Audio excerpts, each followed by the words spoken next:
Well, g'day, and welcome back again to Jiaoqing. And today we're out the back of Paifeng Square. We're going to go for a little walk through Paifeng Park here.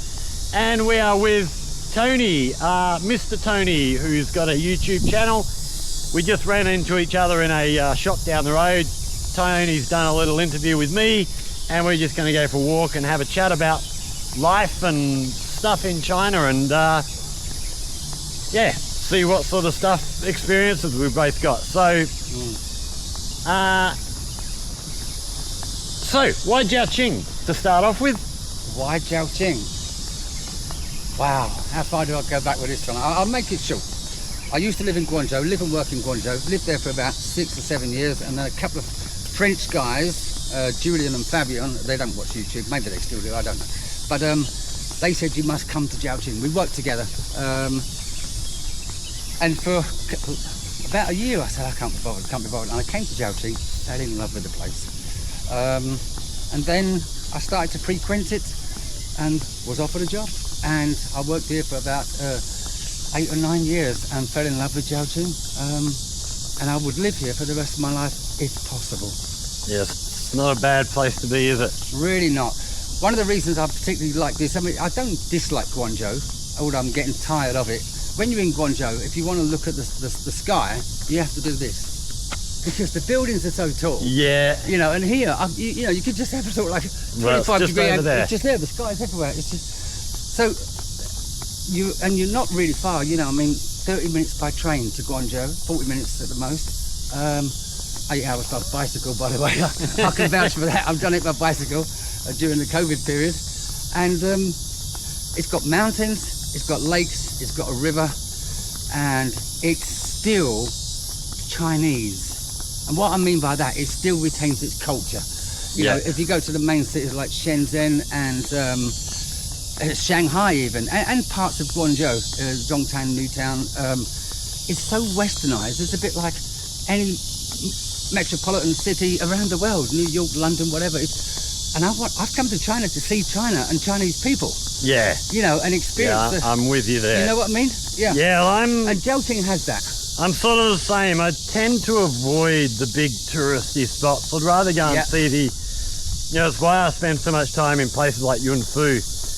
Although having said that, Chinese New Year, I was in Yunfu and went with my friends over there. We went to Shenzhen. And it's the first time I've been to Shenzhen and really enjoyed it. Okay. Because Shenzhen sort of being an immigrant city, you know, everybody's come from other parts of China to live in Shenzhen. Yeah. Chinese New Year, everyone's gone home. Yeah. So I was much quieter. Yeah. And the people I was with, we went to a lot of places, which if you go back and look at my videos from back at that time, went to a lot of places that do retain a lot of that culture, which I'd never really seen before because I didn't know about these places. So yeah, I mean, them big cities, you still find those cultural places, but they are a bit more touristy. Yes. Whereas here, you know, it's a bit smaller. You can go and find them places and they're a little bit more genuine, which I love. Well, about 12 miles, 18 kilometres in that direction, you've got Dinghu Mountain. And Dinghu Mountain is, I mean, it's such a touristy spot. But the tourists that go there are mostly Chinese from other parts of China. Again, so as a tourist, you know, or as a foreigner in China, I'm still immersed in the Chinese culture, and that's what I like. That's another thing I like about Jiaoqing. Yes. It is a tourist place. Yes. But it's not really an international tourist place. It's a tourist place for Chinese people. We get a lot of visitors here, but it's Chinese visitors. So even when you're doing touristy things and you meet tourists, you can still learn about different places. I remember when we were in Shenzhen, we were walking around one of the big tourist places, which is for Westerners as well, naturally. But I met a family. There was father, mother, and 2 young girls who were here from, where were they from? Sichuan province. Okay. Oh, wow. So I got to have a chat to them about what life's like in Sichuan and stuff. And the young girls were maybe 8 and 10. Yeah. They had a fair grasp on English. Yeah. So, you know, you could chat to them as well. And that's what I like here. When you do meet tourists who can speak some English, yeah, you can have a really good chat and learn about different places that maybe you don't know about. Yeah. Yeah, no, it's great. It is really good. And Zhaoqing, I mean, I'm not a history buff. I mean, I'm not like a Jerry or Jerry's take on China. Yeah. But I do like to know something about the place I'm living in. And this, I mean, Zhaoqing, the history here goes back hundreds or thousands of years. I mean, the river goes all the way to Hong Kong. You know, they used to do shipping tea and marble. I don't know, I'm just babbling on about now, but they do a lot of stuff. Babble away, that's what I do. Babble away. Maybe I don't know too much about it, but... yeah, well, it's one thing I want to learn. I'm actually... where are we going? We're going this way? Duck around through this way, I think, down by the little waterway there. I'm going to interrupt you.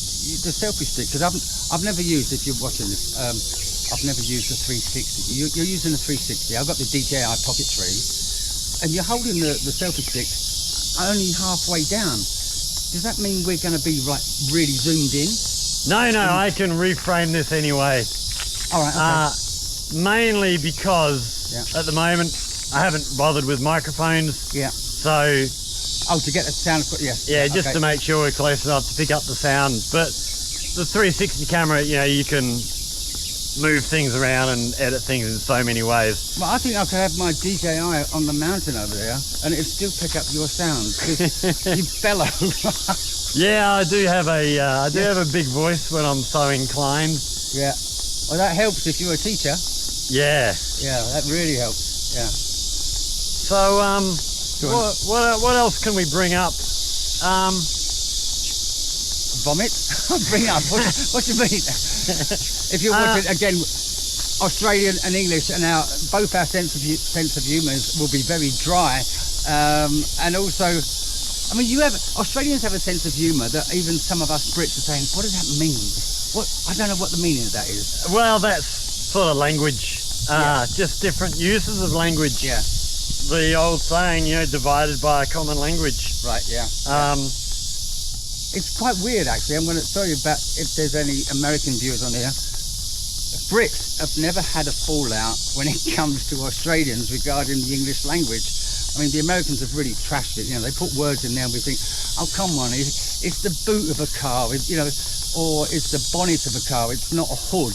You know, this is called a pathway, not a sidewalk. You know, these are called glasses, not eyeglasses. We know where they're going to go. And they kind of trashed it. But Australians, they haven't trashed it, and we find it quite humorous with the Australian accents and some of the words that they use. So, sorry, America, you did trash it.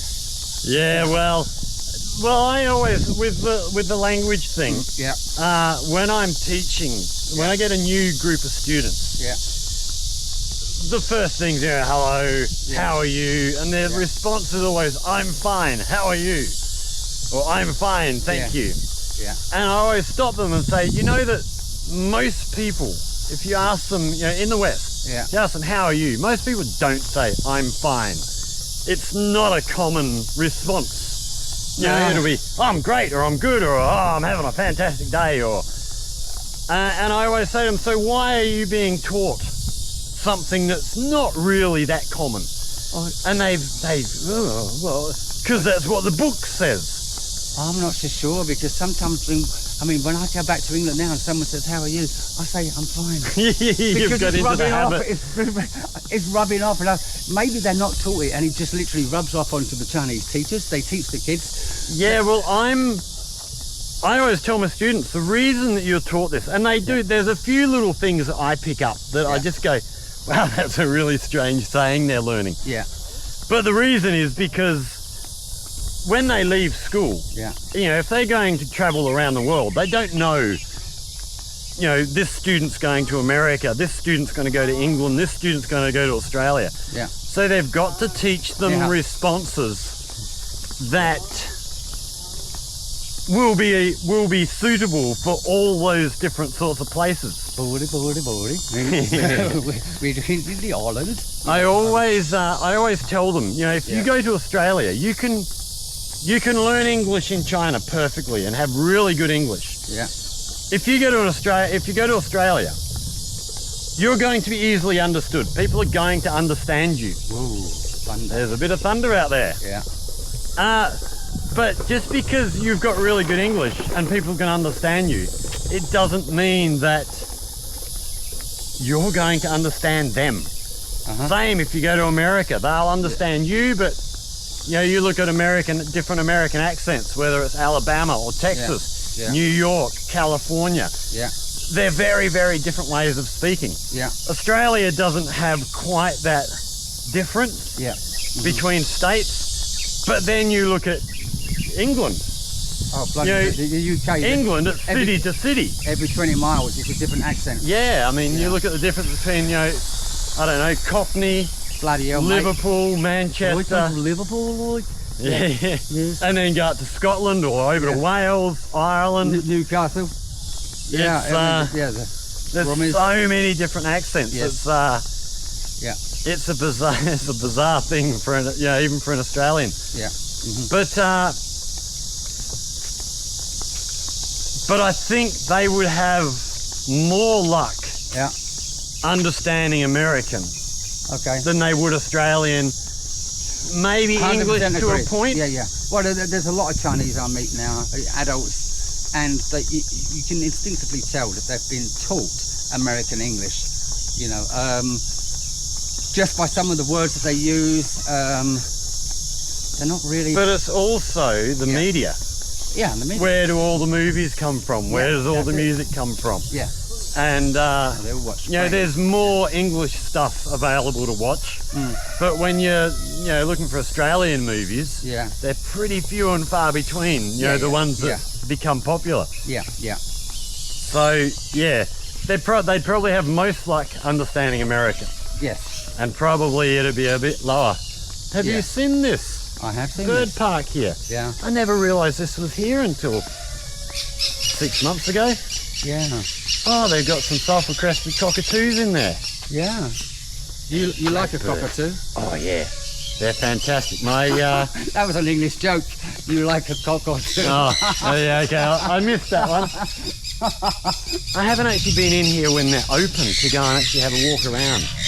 Right, if you're watching this on the camera, look at this, isn't it beautiful?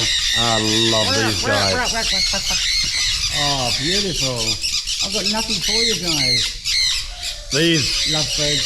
These are just the greatest pets to have. Are these wild in Australia? Yeah. Yeah. These, and have they got any pink and greys in here? The pink and grey galahs as well. Just the most personality in them birds. They're so amazing. They drowned out the volume. Yeah. They really are. I wish I had some bread or something. Got nothing, guys. They just want someone to talk to. And they're chained up. They can't even fly. Yeah, these ones down here are the top ones, aren't? Yeah. Yeah, I'd much rather see them not chained up, but... Yeah. Yeah, I've got a cake in my bag. Do I dare get it out? Or will I be in trouble? Yeah, I don't know. I don't know if I should. The lovebirds can get it. No, I'm going to leave you guys. Sorry. No, that's... Don't want to get in trouble and don't want to make the other birds jealous. Yeah. Oh, right, so now we're on the other side of your 360. Doesn't matter when you No, it doesn't matter. We'll just move it around. Oh, right, okay. Yeah, I've never seen one of these before. I'm looking directly at the camera. Will it know that I'm looking, or will it get a sort of like a circle? When you do the editing on these, are we square on, or are we kind of like blurred, sort of like wide-angled? Depends on the way I frame it. Okay. So... it all's down to the editing. Yeah, pretty much. I mean, you can go a really wide shot that'll get both of us. So can I get out of camera shot if I run around the camera? I'm going to try it. As long as I edit it that way. If that's still in the edit, that would pick me up, will it? Shot that'll get both of us. So can I get out of camera shot if I run around the camera? I'm going to try it. As long as I edit it that way. If that's still in the edit, that would pick me up, will it? Shot that'll get both of us. So can I get out of camera shot if I run around the camera? I'm going to try it. As long as I edit it that way. If that's still in the edit, that would pick me up, will it?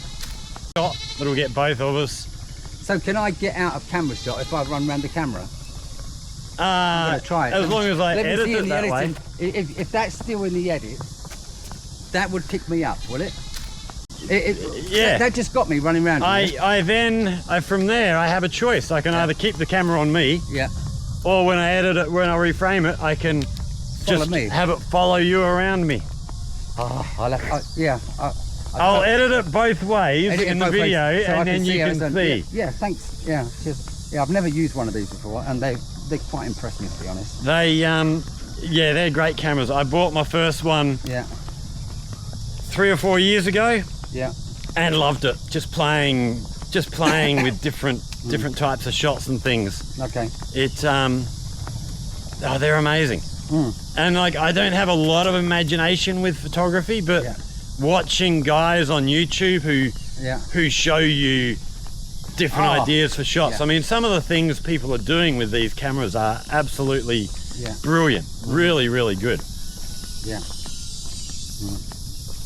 So, what's another subject we can touch on? Well, when I was younger, something you just mentioned there, Scott just mentioned there, the stuff that you can find on YouTube. When I was growing up, we did a thing called apprenticeships. Yep. Right? You know what I mean? So we still have them in Australia. Right, you go out, you've left school, or maybe you're still at school studying, whatever, and you do an apprenticeship for 3 or 4 years, and when you leave or finish that apprenticeship, you've got a qualification so you can work for that company, and a skill. And I look at YouTube now and I think, you don't need apprenticeships because YouTube is teaching everything that you don't learn at school. I mean, you can become a technician by watching teachers on YouTube, because some experts, they upload it. My mother's like, oh, you're going to have to do a course on this. No, just go onto YouTube. You can watch everything. The internet. You can learn not anything. Just YouTube, but the whole internet. Isn't it great? Is just mind-boggling. Back when I was younger, I used to teach circus schools. Okay. And I got into that through... Did you say what? Circumcised? Circus. Circus schools. Okay. Juggling, unicycling, acrobatics, all that stuff. Yeah. Oh, right. Circus. And I got into that. By teaching myself to juggle. Yeah. I saw juggling on television one day. Yeah. And I thought, that looks really cool. I'm going to teach myself how to do that. Yeah. And so I spent months, probably 4 or 5 months, just figuring out how to do 3 balls. Had no idea that you could go to the library and get a book to teach you how to juggle. A book can teach that? Well, it can give you the... of course. Give you the instructions. Yeah, of course, But, so I spent all this time, and then I moved back to Albany. Yeah? And back to where, sorry? Back to Albany, my hometown. Okay, Albany. Is that east or west? Southwest. Western Australia. Right. And when I got back to Albany, a couple of months later, a youth theatre company was just starting a circus program. They had a guy down from Perth, Reg Bolton. So I went along, and there was like a festival day, Stirling Terrace Festival. Yeah. And I went along into this thing. This guy was doing juggling, so I thought, great, I'll go and learn a bit more from this guy. Yeah. He showed me how to learn how to juggle in 15 minutes. Yeah. Wow. And I went, shit, I spent 3, 4, 5 months learning what he could have shown me in 15 minutes. Yeah. But there was no internet back then. Yeah. The internet really sort of started taking off in Australia. Yeah. Just after that. So that was 92. And by 93 you were getting message boards and stuff and sites. So I actually used a lot of that stuff to improve my juggling, to learn different tricks and stuff. Yeah. But it was still quite a slow progression. Then YouTube came along. Yeah. And if you look at juggling and the progression of juggling, and it's the same in many, many other skills. Yeah. Not just juggling, music, all sorts of things. Yeah. Things sort of advanced fairly slowly. Okay. Then the internet came along, and suddenly you've got guys doing videos showing you how to do this stuff. And you look at juggling, sort of progression, and then it just shot up. Yeah. And in the last 10 years, the juggling world is just completely different. Well, of course you'll know about that because you've watched it, and I've never watched juggling on YouTube, only on stage when I've gone to see an event of some kind. But the same with like music. You look at some of the guys, just amazing guitar players or piano players now that don't really have lessons, don't perform and stuff. They just do stuff in their bedroom. Yeah, okay. They sit and watch YouTube videos and it's mind-boggling. I think we should go this way just in case it rains. Yeah, I think it's coming in. Yeah. Yeah, we have got some dark skies up there. A bit of splitter splatter on the water there. Yeah, but we've got hats. It's the camera you need to worry about. No, the camera's waterproof. No. You can go swimming with that, take it 10 metres underwater. Shit, I didn't know that. It's Oh, well, I'm not worried about me. unbelievable. I'm not worried about me. No, I'm from Australia. I used to, come from a rainy part of Australia. Well, UK's the same, so... The rain here, it's a hot day. Yeah, I know. It's, I was worried about this. No, that'll be fine. Hell. Okay, good news. Yeah, and the internet, same here. I mean, your YouTube and stuff is sort of closed off to Chinese people, but they've got their own channels. Yeah, and some of the videos I see about in China, just wow. Yeah. Can I tell you a subject that does bother me a little? Go on then. Yeah. Sorry about the viewers. If you watch this and you agree or disagree, write your comments on Scott's channel. Refer to me as I'm the one that's saying it. WeChat videos, you can watch pretty much anything on WeChat, and they don't ban it like some things on Western media. Because it's a Chinese app. And sometimes I see videos of Ukraine, Russia and Ukraine. Yeah. And sometimes I see videos of Israel and Palestine. But in these videos, because the war in Ukraine at the moment, there's a lot of things where they're using drones to drop little bombs on a soldier that's stuck in a trench. And you see his legs blow off, you see his arms blow off, whatever, and because they have cameras attached. And so these are coming across, they're on WeChat, fine, okay, that's war, that is what it is. I mean, I was a soldier for 16 years, so I understand war. But with these cameras filming it, it's pretty barbaric and it's pretty cold and callous. But it is a part of life these days.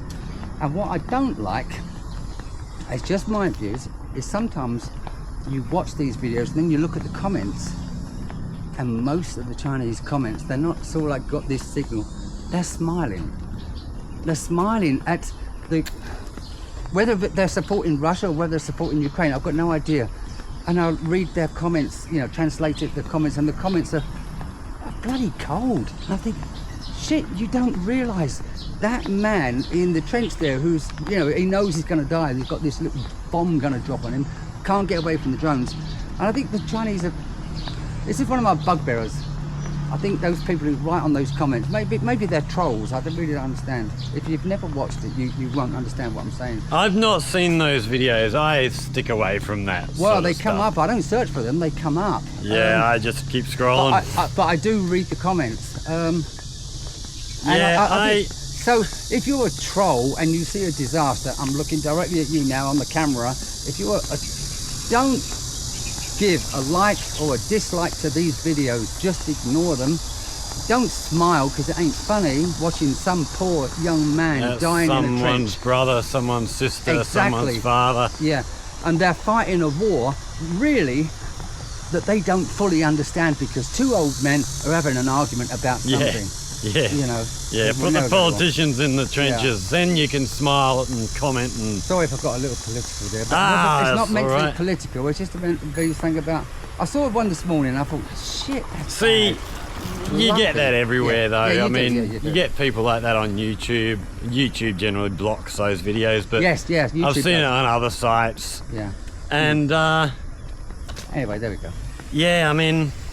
But this is something more cheerful. But at the same time, yes, it does lead me to question how much of this sort of callousness comes back to you look at the video games you can get these days.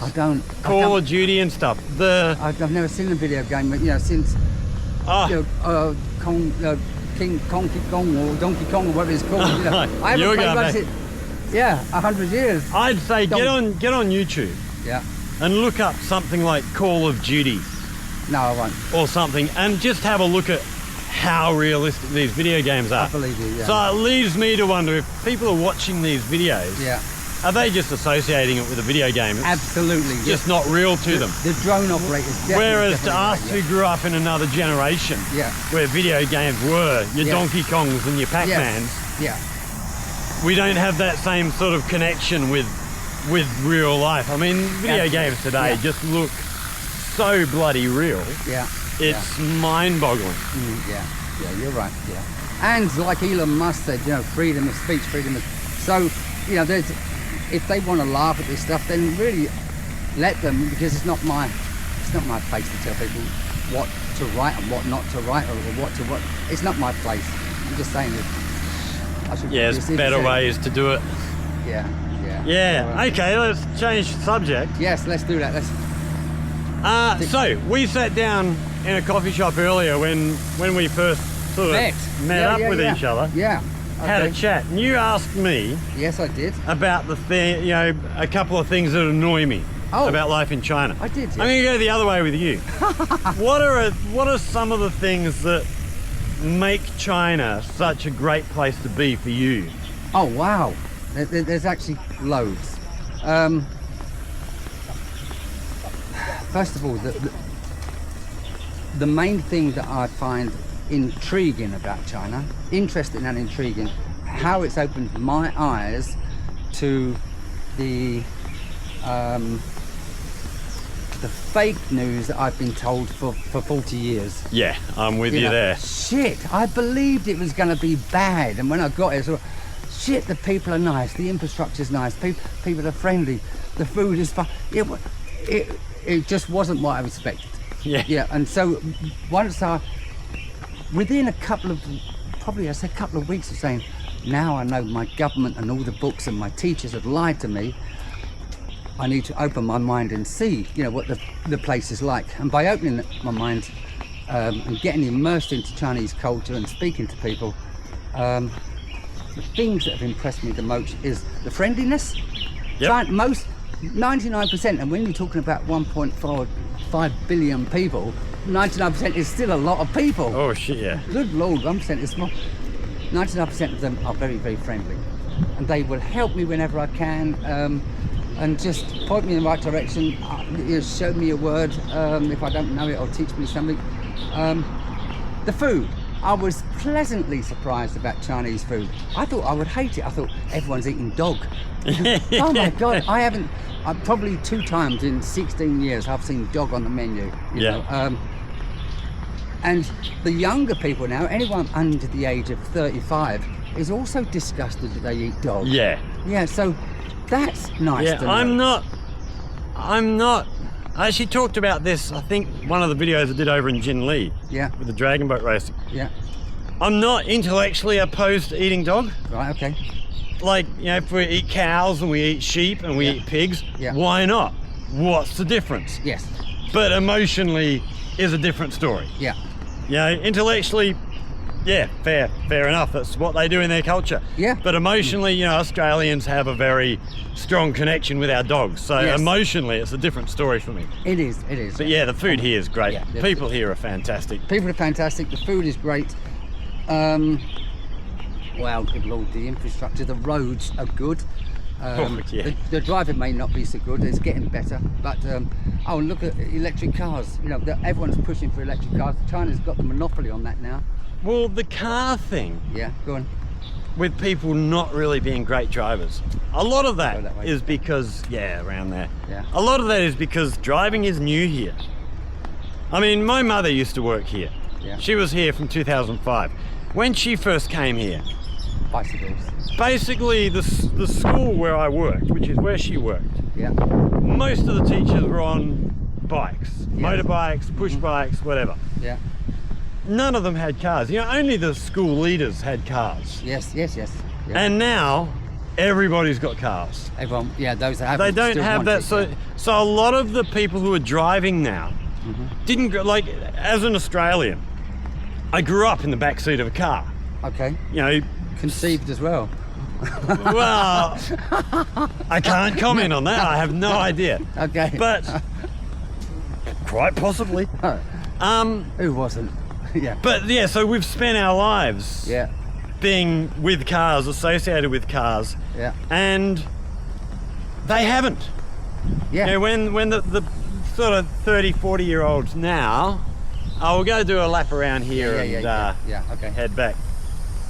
The 30, 40-year-olds now who are driving don't have that sort of background. So I knew a lot about driving, even though I'd had no real experience, just from watching my parents in a car. Yeah. So you sort of had that ingrained sort of understanding.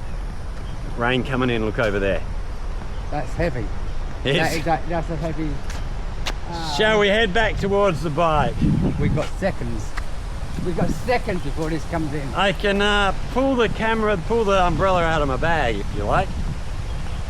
We'll have a little shelter from here. That is... Wow, that's coming down heavy. Yeah, it's going to come down really heavy just any minute. Yeah, here it comes round the pathway. That's amazing. Look at that. Look at that, yeah. I'll be under a little bit of shelter here. I remember being told a story about my uncle. My uncle was an Australian soldier during Vietnam. Yeah.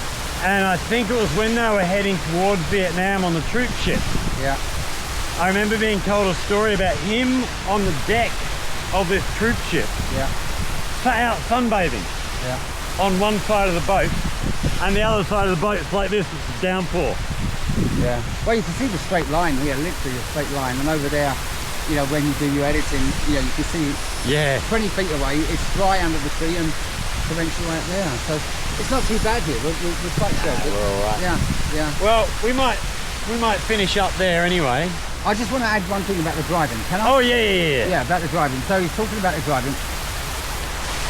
I personally find that the younger generation, the Chinese, not so much the British or the Americans or the Australians, find it very difficult to judge speed and distance. Yes, I agree totally. They can see a car coming and they will pull out, not realising that that will be there in 2 seconds. Yeah. And they pull out, so like, and that car's doing it, or the bike and the person's come off the bike. Yeah. So you'd say, you know, people who are 40 years old, those that are 25 years old, even less. And they can't judge. I don't know when this is going to come into play, but judging speed and distance is not something the Chinese younger generation are good at. It's not yet. Quite frightening. Need a bit more experience on the road. There you go. That's my take on that one. All right, well, we're going to finish up there. Thanks for the chat. You're welcome. Really good to meet you. Likewise.